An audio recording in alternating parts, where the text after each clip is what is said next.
Добар ден, почитувани ученици, и добре дојдовте во нашата училница. Јас сум Блаже Димиски, професор во гимназијата Мирче Ацев во Прилеп.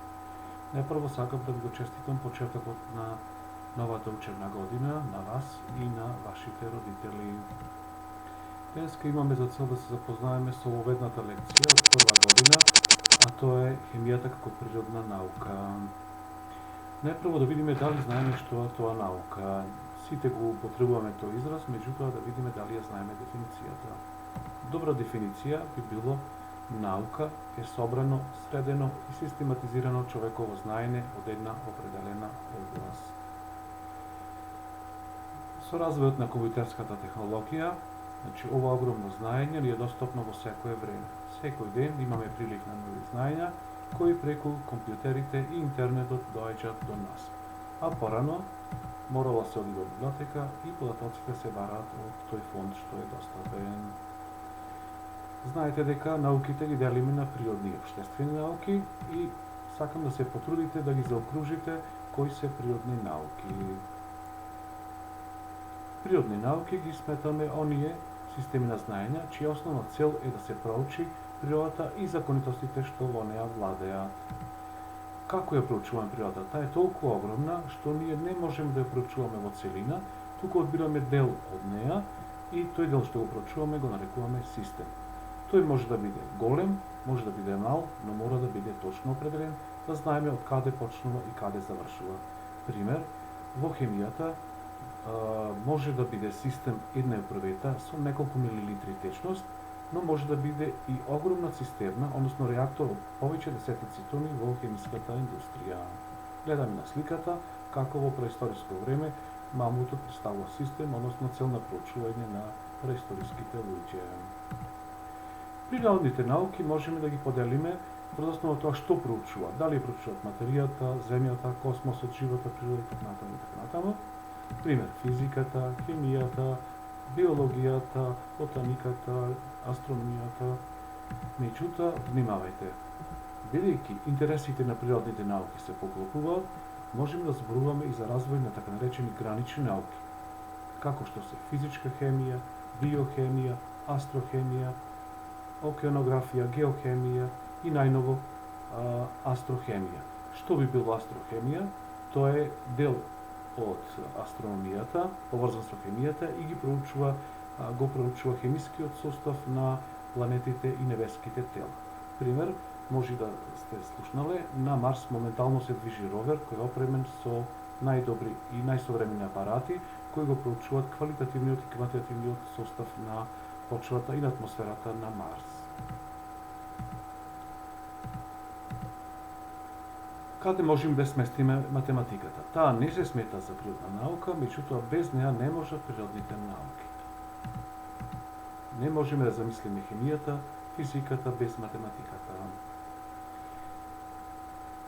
Сега дојдовме до главната дефиниција. Хемијата ја сметаме природна наука која се занимава со изучување на составот, својствата и градбата на супстанците, со реакциите во кои тие учествуваат и со законитостите на кои се покоруваат хемиските процеси. Како лесно ќе сватите, запамтете, хемијата ги проучува супстанците, реакциите и законитостите на кои тие реакции и појави се покоруваат. Значи, знаете ги овие три појави, а потоа само ќе ја формирате и разубавите дефиницијата. Бидејќи рековме дека хемијата е огромна наука, ја можеме да поделиме по неколку основи. Според методите што ги користи, ја делиме на експериментална и теориска или теоретска хемија, меѓутоа внимавајте, една без друга овие хемии не може. Зошто?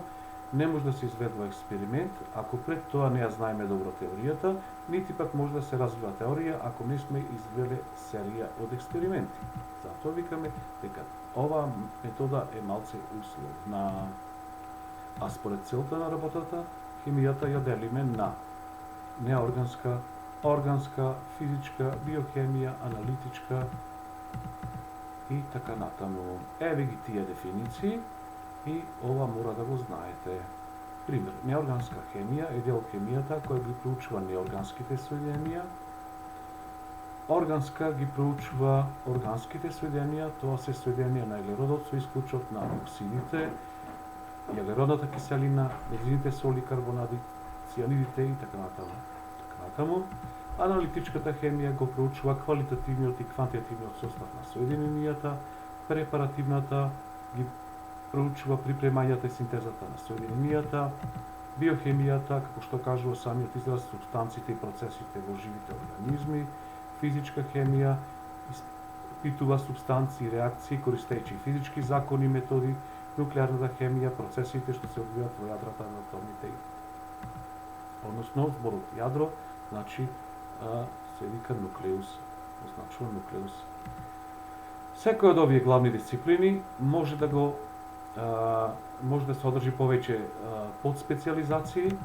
Ако ја земе биохемијата, можеме да зборуваме за клиничка биохемија, екобиохемија, ензимологија, медицинска биохемија, биофизичка хемија, па и други.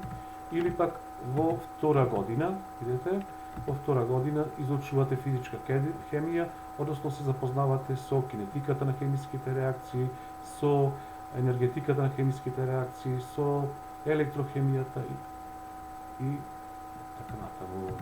Еве едно прашање, што би представувала според вас препаративна органска хемија? Ако малку размислите, мора да заклучите дека тоа е дел хемијата која се занимава со приготвување на органски соединенија. Во најново време, со развојот на техниката и информатиката, доаѓа до зголемување на фондот на знаењата, огромен развој на научната мисла и обемот на научни истражувања, па со тоа се зголемува и бројот на одделни научни дисциплини и специјалности. Дали си слушнал за овие дисциплини? Форензичка хемија, ако сте слушнале за CSI, значи го испитува местото на злостворот, користејќи хемиски методи и други научни методи, пробатологија, наука за храна, полимерна, полимери, супрамолекуларна, значи тоа се огромни молекули, органометални, хемија на фулерени, токсиколошка хемија, значи наука за отровите, ензимологија, агрохемија, биоорганска хемија, екобиохемија, нанохемија, астробиохемија. Ако ве интересират што значат овие поими, може слободно да ги најдете на интернет. Сега да видиме кој е значењето на хемијата. Таа овозможува благосостоба на луѓето со тоа што ги создава сите материјали околу нас. Лекови, компјутерски чипови, пестициди, вештачки ќубрива, горива, синтетички влакна, градежни материјали, сите видови пластични материјали, спортска опрема и небројно голем број други материјали. За денеска треба да ја постигнеме следната цел. Да се научи, да се дефинира што е тоа наука, природна наука, систем, гранични науки, да набројувате поделби на хемијата по двата основи, да коментирате за значењето и употребата на хемијата во секојдневниот живот и индустријата, а би сакал да размислите и за тоа дали хемијата, покрај сите овие позитивни страни, има и некои лоши особини, односно дали има некои лоши влијанија на природата. Толку за оваа наставна единица, драги ученици, се гледаме во следната прилика.